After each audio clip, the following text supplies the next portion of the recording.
sebelum datangnya Islam. Jadi apabila seseorang telah mengangkat anak, maka nasabnya diikutkan kepada ayah angkatnya.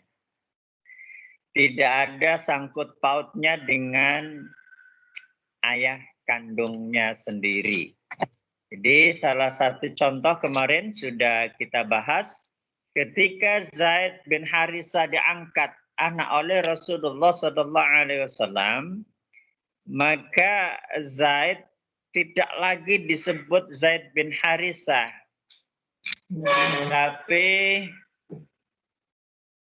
Zaid disebut Zaid bin Muhammad, karena Nabi Muhammad SAW mengangkat Zaid bin Harisah sebagai anak angkatnya. Ustaz ingatkan kembali bahwa nama Zaid ada dua. Yang pertama Zaid bin Harisah, asli Makkah. Beliau anak angkat Rasulullah SAW. Dulunya adalah seorang budak yang kemudian dimerdekakan oleh Rasulullah SAW. Berarti Zaid bin Harisah asli orang muhajirin, orang-orang yang hijrah ke Madinah. Assalamualaikum Ustaz. Maaf saya telat Ustaz. Saya error Ustaz Teams-nya. Siapa nak? Maaf saya telat Ustaz. Saya error Teams-nya. Siapa? Radit Ustaz. Maaf saya telat Ustaz. Tim saya error. Oh iya, Mas Radityo ya. Iya Ustaz.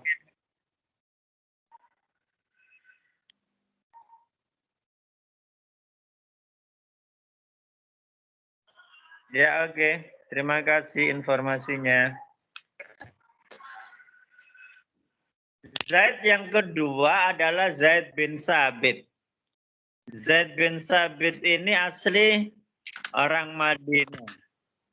Berarti beliau adalah orang Ansor yang menolong orang-orang muhajirin, yang menampung orang-orang muhajirin di saat mereka hijrah ke Madinah. Zaid bin Sabit juga merupakan sekretaris Nabi Muhammad SAW. Beliau pernah diutus oleh Nabi Muhammad SAW untuk belajar baca tulis bahasa orang-orang Yahudi. Beliau juga sekretaris Abu Bakar radhiyallahu an, salah satu sekretaris Abu Bakar radhiyallahu an yang menulis Al-Quran di masa Khalifah Abu Bakar. Para santri, sedangkan yang kita bahas pada kesempatan kali ini adalah Zaid bin Harisah. Karena Rasulullah SAW muttahizan Zaid bin Harisata kabnihi. Rasul Sallallahu Alaihi Wasallam mengangkat Zaid bin Harisah sebagai anaknya sendiri, kabnihi, seperti anaknya sendiri. Hatta al-haqahu binasabihi, sehingga Zaid bin Harisah dimasukkan kepada nasab Nabi Muhammad sallallahu alaihi wasallam. Kama kanat adatul Arabi fit tabani. Sebagaimana adatnya orang Arab di saat mereka mengangkat anak. Jadi seperti yang Ustaz jelaskan di awal tadi, bahwa orang-orang Arab dahulu apabila mengangkat anak maka sudah dianggap anaknya sendiri dan dimasukkan ke nasab ayah angkatnya dan tidak ada sangkut pautnya dengan ayah kandungnya. Falamma amarahullah bizawaji Zainab, Maka ketika Allah Subhanahu wa taala merintah kepada Rasulullah sallallahu alaihi wasallam untuk menikahi Zainab, qala li Zaidin. Nabi Muhammad sallallahu alaihi wasallam berkata kepada Zaid, "Amsik 'alaika zaujaka wattaqillah." Sebagaimana pembahasan yang sebelumnya, yaitu masalah Zaid dan Zainab itu ya. Jadi Rasulullah Shallallahu Alaihi Wasallam ketika Allah memerintah menikahi Zainab, maka ini suatu beban moral bagi Rasulullah Shallallahu Alaihi Wasallam. Karena apa? Karena mantan suami Zainab adalah anak angkat Rasulullah Shallallahu Alaihi Wasallam. Maka Rasul berusaha semaksimal mungkin agar Zaid tidak jadi mencerai Zainab binti Jahsyin. Kalau Zainab tidak jadi dicerai oleh Zaid bin Harisa, berarti perintah Allah untuk menikahi Zainab ini tidak jadi. Jadi Rasul berusaha agar pernikahannya dengan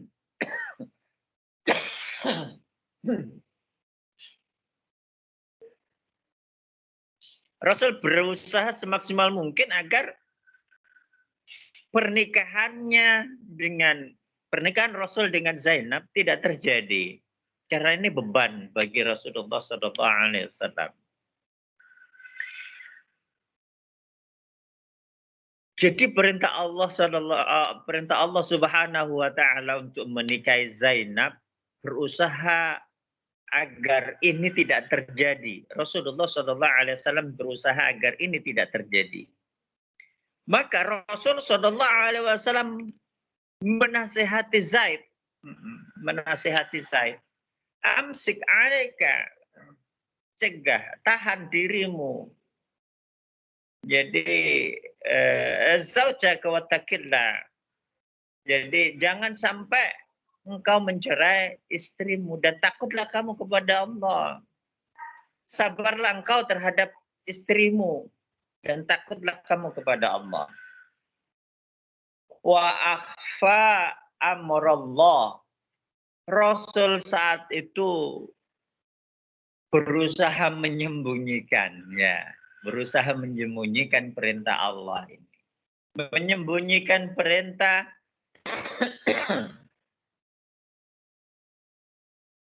agar menikahi Zainab. Ya. Perintah Allah kepada Rasulullah agar menikahi Zainab ini disembunyikan oleh Rasulullah Sallallahu Alaihi Wasallam. Sekali lagi karena itu merupakan suatu hal yang berat bagi Rasul, ya, karena akan menikahi mantan menantunya, meskipun itu bukan menantu yang sebenarnya.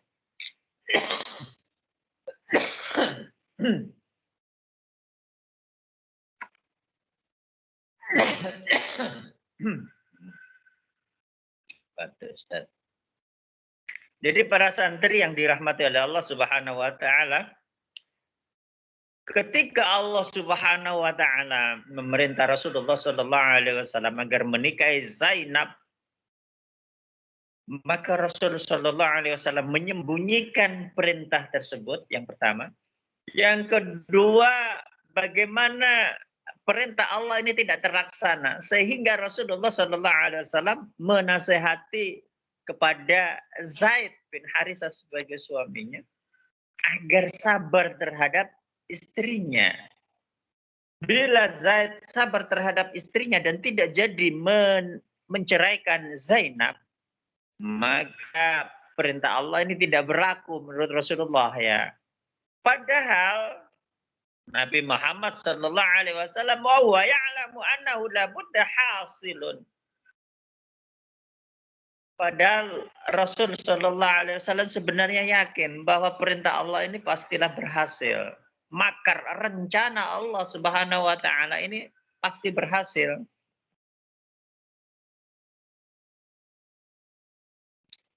li'annahu khasyiya an taqula al-arab zawwaja Muhammadun mutallaqata ibnihi. Ini yang dikhawatirkan oleh Rasulullah sallallahu alaihi wasallam, bahwa Nabi Muhammad sallallahu alaihi wasallam ketika beliau melaksanakan perintah Allah yaitu menikahi Zainab binti Jahsyin yang notabene merupakan mantan istri anak angkatnya yaitu Zaid bin Harisah. Khawatir orang-orang Arab mengatakan, loh ini loh Muhammad menikahi seorang perempuan yang diceraikan oleh anaknya. Padahal itu sebenarnya bukan anaknya sendiri. Fanzalallahu fi dzalika falamma qadha Zaidun minha wataran zawwajnakaha likai la yakuna 'alal mu'minina harajun fi azwaji adiyaihim. Nah ini akhirnya Allah Subhanahu wa taala menurunkan firman-Nya. Maka ketika Zaid telah memutuskan perkaranya yaitu menceraikan istrinya,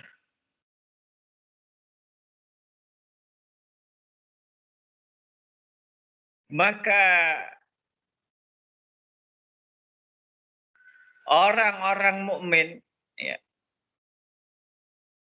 khawatir bahwa mereka akan menikahi bekas anak angkatnya. Idza qadha minhunna wataran wa kana amrullahi maf'ulan. Padahal perintah Allah pastilah akan terlaksana. Jadi para santri yang dirahmati oleh Allah Subhanahu wa taala, skenario Allah Subhanahu wa taala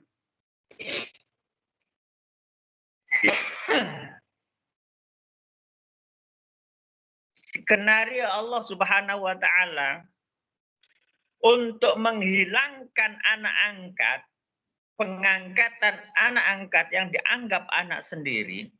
Skenario itu bermula dari pernikahan antara Zaid dan Zainab. Jadi bagaimana Zaid dan Zainab ini bisa menikah? Ya. Yang kemudian Zaid menceraikan Zainab. Notabene Zaid adalah anak angkat Rasulullah sallallahu alaihi wasallam. Yang kemudian setelah Zaid menceraikan Zainab, maka Allah Subhanahu wa taala melaksanakan misi yang selanjutnya, yaitu memerintahkan Rasulullah sallallahu alaihi wasallam untuk menikahi Zainab. Misi berikutnya setelah Rasulullah sallallahu alaihi wasallam menikahi Zainab binti Jahsyin, misi berikutnya adalah Allah akan menghilangkan pengangkatan anak yang dianggap sebagai anaknya sendiri. Mengangkat anak yang dinasabkan kepada ayah angkatnya dan tidak ada sangkut pautnya dengan ayah kandungnya sendiri. Sehingga Rasulullah sallallahu alaihi wasallam dibahas dalam firman Allah Subhanahu wa taala, A'udzu billahi minasyaitonir rajim. Jadi setelah pembatalan anak angkat itu, maka Muhammadun aba ahadin min rijalikum. Tidaklah Muhammad itu, kata Allah, adalah ayah dari salah satu kalian. Walakin Rasulullah, tetapi Nabi Muhammad sallallahu alaihi wasallam merupakan Rasul Allah. Wa khataman nabiyyin, dan penutup para nabi. Wa kana Allah bikulli syai'in alima. Dan Allah adalah zat yang maha mengetahui terhadap segala sesuatu. Wa min dzalika, maka oleh karena itu al-hini sorosmu Zaidin, akhirnya nama Zaid berganti dari Zaid bin Muhammad menjadi Zaid bin Harisah. Karena memang tidak ada penasaban terhadap ayah angkat. Yang ada adalah penasaban dari ayah kandungnya sendiri. Kenapa? Karena apabila seseorang diangkat menjadi anak yang kemudian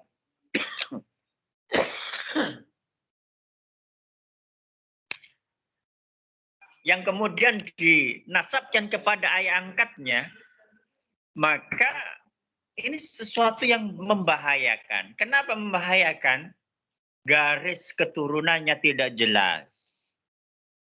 Ya, garis keturunannya tidak jelas. Ini akan membahayakan kalau memang tidak diketahui ayahnya, maka bisa saja terjadi saudara kandung akan menikah dengan saudara kandung yang lain. Hal yang sangat mungkin karena nasabnya tidak diketahui dengan jelas. Ya. Itu materi kita tentang pembatalan pengangkatan anak yang dimaksud di sini. Kalau kejadian itu nggak terjadi, mungkin sampai hari ini sesat terus ya tadi. Iya, sesat. Akan terjadi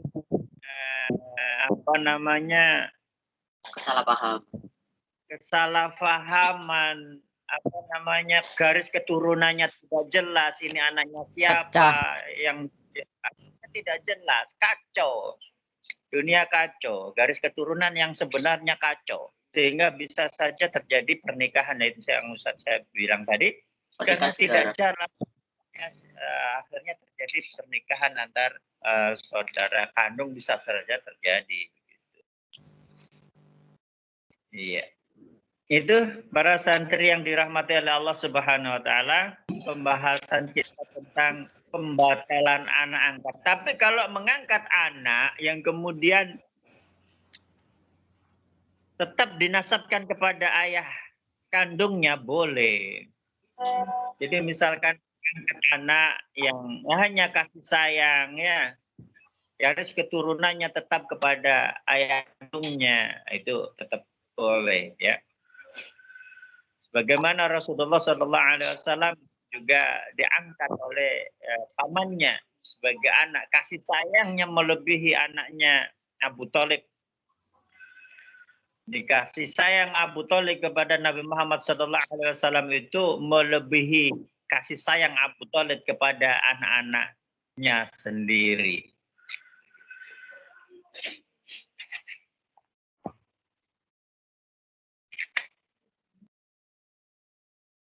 Ini masih ada satu pembahasan lagi, insya Allah, yaitu ayat tentang hijab dan diwajibkannya haji. Insya Allah besok hari Selasa yang akan datang akan kita bahas ini, yaitu ayat tentang hijab dan juga diwajibkannya seorang mukmin berhaji. Ini terjadi pada tahun ke-5. Fisanatil hamisati nazalat ayatul hijab. Jadi bagaimana kita bergaul antar lain jenis, ya, laki-laki dan perempuan, bagaimana cara bergaul, bagaimana pandangannya, bagaimana pakaiannya. Ini akan dibahas pada ayatul hijab. Wa huwa khasun binisa'i Rasulullah sallallahu alaihi wasallam wa qauluhu ta'ala. Tapi ini nanti pembahasan khusus terhadap istri-istri Rasulullah sallallahu alaihi wasallam. Untuk pembahasan terhadap pergaulan laki-laki dan perempuan al-hijab, ayatul hijab dengan perempuan-perempuan selain istri Rasulullah sallallahu alaihi wasallam, maka akan dibahas pada kesempatan yang lain. Jadi pada kesempatan pada tahun ke-5 Hijriah ini adalah ayatul hijab khasun li binisa'i Rasulillah sallallahu alaihi wasallam, dan juga pembahasan tentang diwajibkannya haji bagi orang-orang mukmin. Insyaallah akan kita bahas pada pertemuan yang akan datang. Barangkali ada yang belum Ustadz absen tadi, yang belum hadir tadi. Ahmad Haizun ada? Ustadz absen kembali. Haizun hadir, Pak. Hadir. Hadir. Wah, agak telat ya Mas Haizun ya. Ya. Iya, Tat. Selanjutnya Andika ada? Andika Putra? Tidak ada ya. Arya ada? Tidak ada. Faraj, ini belum pernah hadir Faraj Nader ini. Hadir, Tat. Hadir. Kevin Ramadan. Farad hadir. Mas siapa Farad. nih? Farad. Nah, ngono Ya, murid mimik di oh. Ya. Kapan hari tidak hadir ya sayang ya Mas Farad ya? 2 kali Ustadz absen, 3 kali belum hadir. Nah, alhamdulillah hari ini hadir. Ya. Kevin ada, Mas Kevin ini juga belum. Muhammad Wildan Aufar. Wildan Aufar belum juga. Abiyu Zaki. Mas Abiyu hadir. Wildan hadir. Abiyu? Wildan Nizar. Wildan yang hadir. Dan Aufar.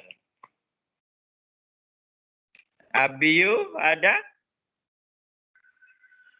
Ya ada. Atullah. Atullah belum masuk ya kemarinnya. Muhammad Hanif. Ya. Ada lagi yang belum? Azizi.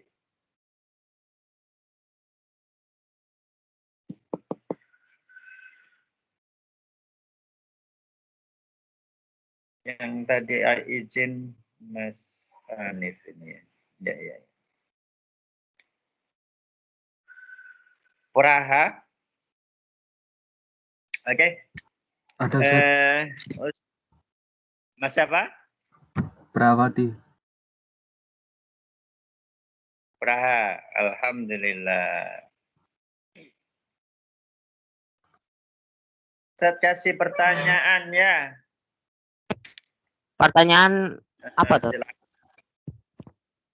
Ya, penilaian harian berikutnya.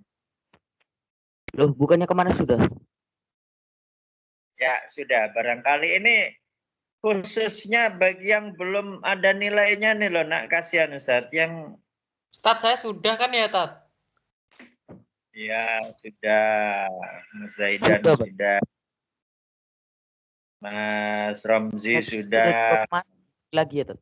Mas apa ini sudah, Zaidan. Mas Faza sudah. Mas Kindi sudah. Fahriansyah sudah. Andika. Al-Huda sudah. Haizun sudah.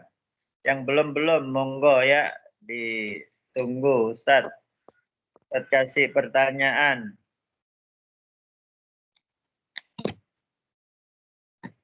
Coba terangkan siapakah Zaid bin Sabit? Zaid ada dua, Zaid bin Sabit dan juga Zaid bin Harisa. Siapakah Zaid bin Sabit itu? Khususnya yang belum ada nilainya. Akmal Fahmi boleh? Mas Arya boleh?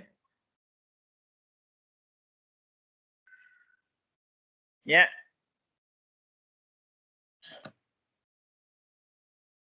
Silakan. Siapakah Zaid bin Sabit? Mas Irfan Alim boleh?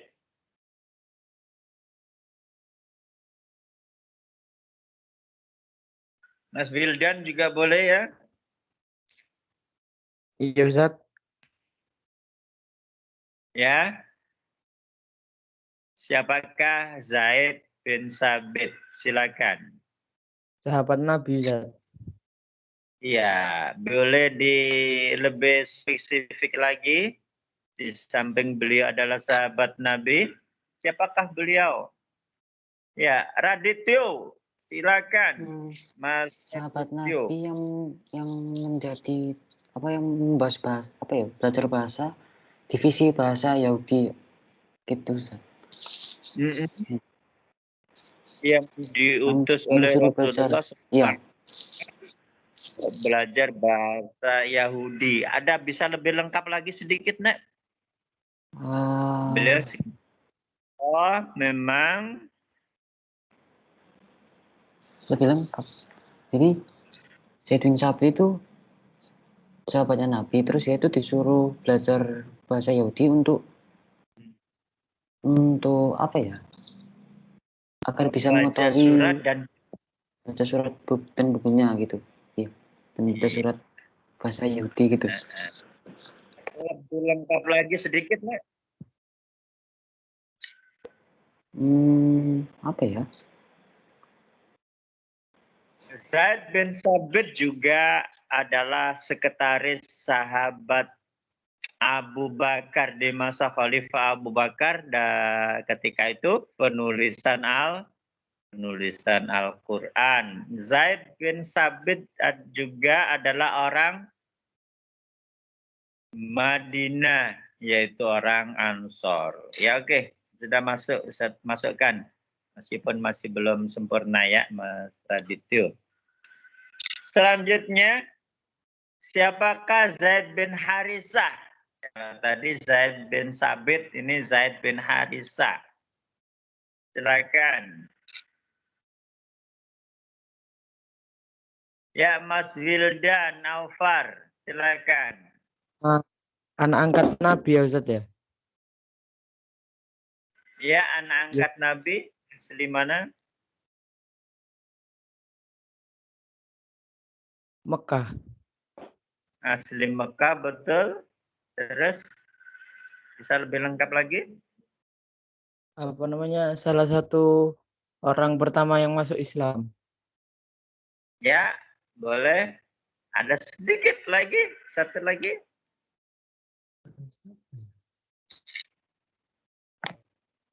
Pernah jadi budaknya Rasulullah nggak sih Ustaz? Betul ya, Mas Wildan. Jadi, Zaid bin Harisah adalah asli Mekah, pernah merdekakan oleh Rasulullah Sallallahu Alaihi Wasallam karena beliau adalah sebelumnya menjadi budak. Beliau Zaid bin Harisah juga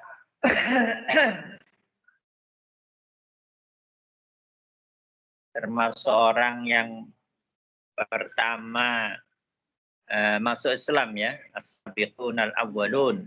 Cuman Zaid bin Harisah ini kadang dimasukkan kepada orang-orang yang masuk Islam pertama di kalangan budak, kadang dimasukkan ke orang-orang yang pertama masuk Islam di kalangan dewasa.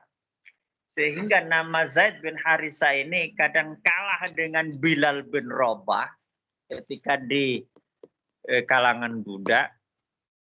Di kalangan dewasa kalah dengan Abu Bakar As-Siddiq. Ya. Jadi yang lebih terkenal di kalangan budak, Bilal bin Rabah. Di kalangan dewasa lebih terkenal siapa ini? Abu Bakar As-Siddiq. Jadi Zaid bin Harisa kadang dimasukkan di kalangan budak, kadang dimasukkan di kalangan laki-laki dewasa. Nomor absennya berapa Mas Wildan? 12 kalau nggak salah. 12. Oh ya, Wildan Aufar. Terima kasih Mas Wildan Aufar.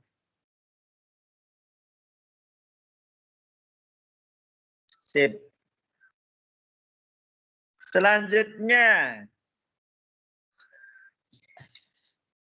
siapakah Bani Quraidah itu? Bisa dijelaskan siapakah Bani Quraidah itu? Ustadz, Ya, ini untuk semua atau untuk gimana, Tat? belum punya nilai saja ya. Mohon maaf yang Oh. nilainya sudah sempurna. Tolong kasih kesempatan yang belum punya, kasihan ya. Siap, Tat, siap. Oke. Mas, udah semangat mau jawab terus ya. Silakan. Siapakah Bani Quraidah itu?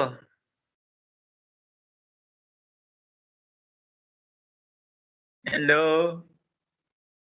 Bani Quraidah adalah ya Mas Wildan Aufar lagi. 12 Kaum ya sekali Madinah. kesempatan ya. Siapa nak? Kaum Yahudi Cina. Kaum Yahudi Madinah yang bisa lebih lengkap.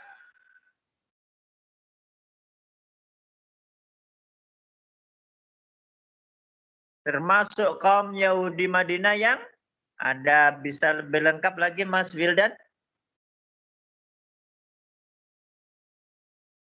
Yang mengkhianati janji. Janjian pada perang apa?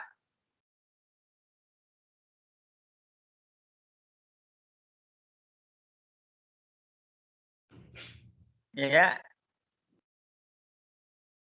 Mas Wildan? Pada peperangan apa? Atau dilengkapi dengan oleh Mas Radito?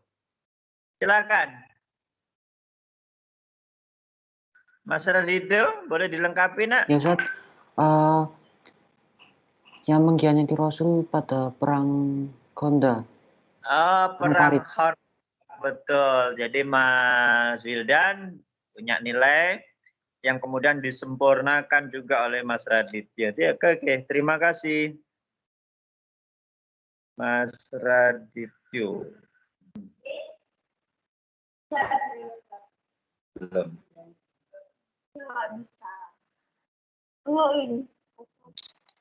Nah, ini pertanyaan yang agak mudah. Tolong kasih kesempatan yang belum punya nilai ya. Pada perang Khandaq Rasulullah SAW mempunyai strategi dengan bertahan, dengan menggali parit. Ya. Atas usul siapakah penggalian parit tersebut? Akmal Fahmi, silakan. Iya, Tat. Salman Al-Farisi, Tat. Betul sekali Mas Akmal. Nomor berapa? Oh, dua Nomor 2, Tat. pertemuannya. Bawahnya Ahmad Aizun, Tat. Bawahnya. Oke, terima kasih.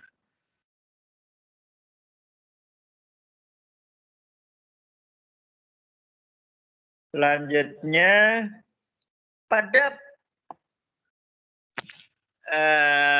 perang Khandaq, Rasulullah kan menggali parit dengan strategi bertahan atas usulan Salman Al-Farisi.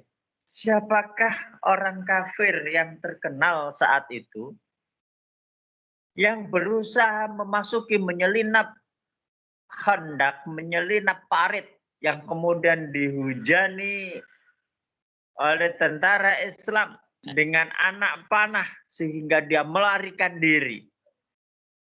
Yang beliau nanti pada saat pemerintahan Khalifah Umar bin Khattab, beliau sudah dalam keadaan Islam dan menjadi salah satu pimpinan peleton peperangan. Beliau syahid di perang Yarmuk. Siapakah dia? Orang kafir yang masih saat perang Khandaq ini masih kafir, yang berusaha menyelinap masuk di parit benteng pertahanan umat Islam saat itu. Siapakah beliau? Ayahnya sangat terkenal, mengganggu Rasulullah SAW, mengganggu umat Islam.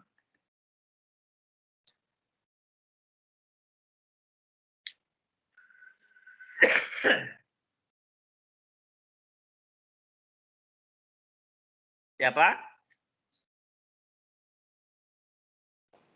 Saya Ustadz. Mas Raditya lagi? Ya. Oke, kesempatan terakhir. Ikrimah bin Abu Jahal. Betul sekali. Ikrimah bin Abu Jahal adalah orang yang berusaha menyelinap ya pada perang Khandaq. Mas Radityo. Oh, nilainya sebenarnya hampir sempurna. Mas Radityo sudah alhamdulillah ya nilainya. Sudah sering aktif.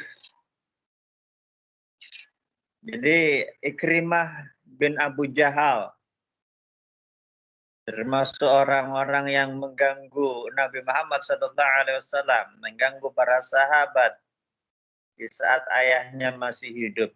Tapi kemudian beliau Ikrimah bin Abu Jahal ini masuk Islam dan menjadi syahid di perang Yarmuk di saat pemerintahan Khalifah Umar bin Khattab. Selanjutnya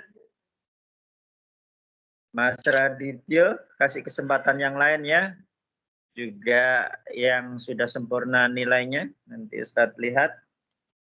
Tentang hadisul ifki, berita bohong. 2 pertanyaan saja. Yang pertama, siapakah yang dituduh mempunyai hubungan khusus dengan Sayyidati Aisyah? Yang dituduh.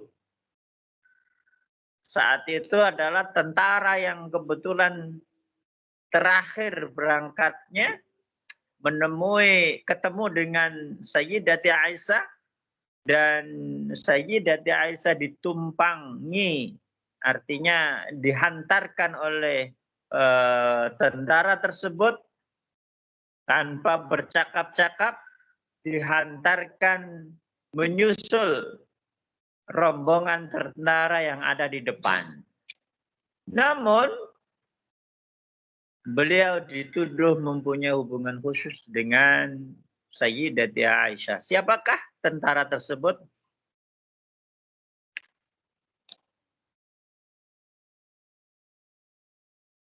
Mas Farel boleh.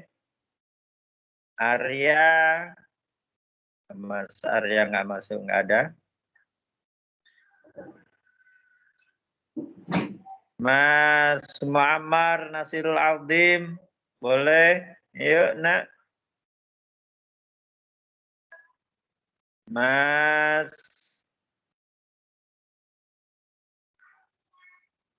Irfan Alim.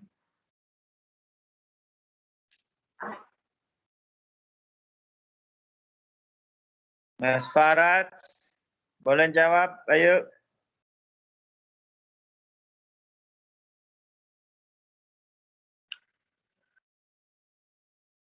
Nama tentara tersebut adalah Safwan bin Mu'attal. Safwan bin Mu'attal. Agak mudah sedikit. Siapakah tokoh Yahudi yang menuduh dan menyebarkan berita bohong? Mas Wildan. Mas Wildan Aufar, nomor 12. Nilainya sudah ya kurang 1. Mas Wildan, silakan. Abdullah bin Siapa? Ubay bin Salul. Oke, betul sekali. Abdullah bin Ubay bin Salul.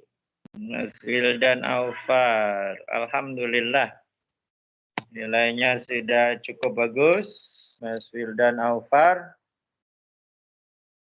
Oke, insya Allah begitu pertemuan kita pada kesempatan hari ini. Ada yang izin tadi Ustaz belum kasih tanda ya. Oke.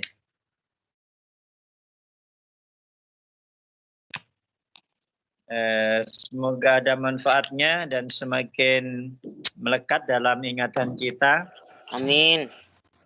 Amin. Tentang perjalanan dakwah Rasulullah SAW sehingga kita dapat mencontoh semangat beliau, mencontoh Ustaz, dakwah kisi-kisi beliau. sirah apa Tat? Kisi-kisinya? Kisi-kisinya materinya adalah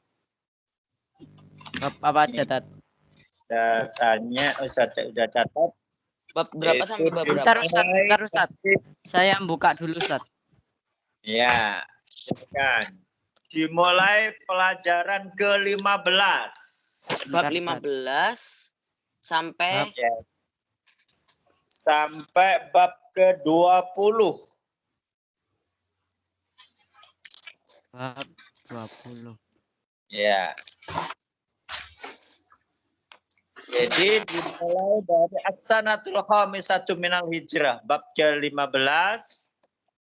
Kemudian 16-nya Hadisul Ifki, ke-17 Perang Khandaq, Ghazwatul Khandaq, ke-18 Ghazwatul Bani Quraidah, 19 masalah Zaid dan Zainab, dan yang terakhir adalah Ibtalut Tabanni, pembatalan pengangkatan anak.